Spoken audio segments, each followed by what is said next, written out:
Does battling have a place in raving, glowsticking, and glowstringing culture? Just what is battling?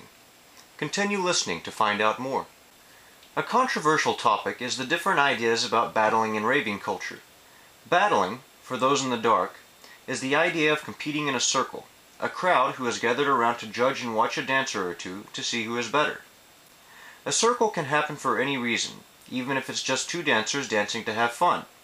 A circle can have any kind of atmosphere, from the negative competitive battle circles to the strictly positive, a group of dancers who met each other, introduced each other in a friendly manner, and are now dancing to express themselves.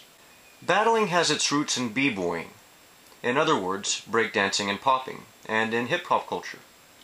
In hip-hop culture, people battle in dancing, and b-boy battles have all sorts of disses, poses, and battle-type body language.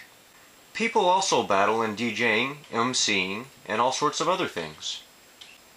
Battling originated from the streets, and thus was an acceptable alternative to violence.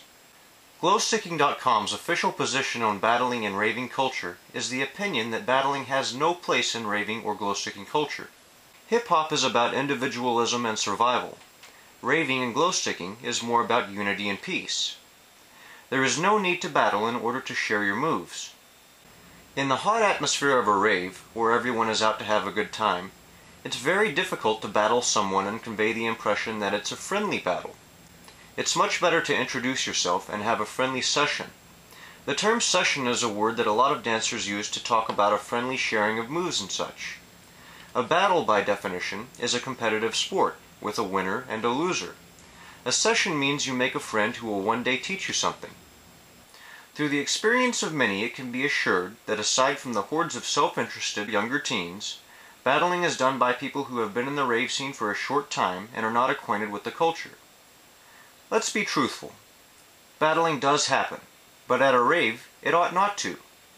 In a club or hip-hop event where battling is a part of the culture, it is acceptable, but at a rave, it is not. Battling is a part of hip-hop culture, not a part of rave culture. Rave culture, while just as varied and deep as hip-hop, is not about competition. Some people have pointed out that some circles may have some sort of element of competition while at the same time being quite friendly. Most would not call it battling, some people do. Battles have a stake, and they aren't friendly, and are defined by disses and taunts originating from the b-boy style and terminology. If you would like to call it battling, go ahead. But most people would disagree whether it really is battling if it's done with an element of friendliness. It is also the case that it is hard to know whether your actions will come off as friendly if you get into the mode of battling, particularly at a rave, where the music is loud and emotions are high. Some people may think their actions are friendly in a circle environment, but others may think your actions come off as very unfriendly. Do your part to make sure you clear any misconceptions before you move to your next circle. That's the ultimate point being made here.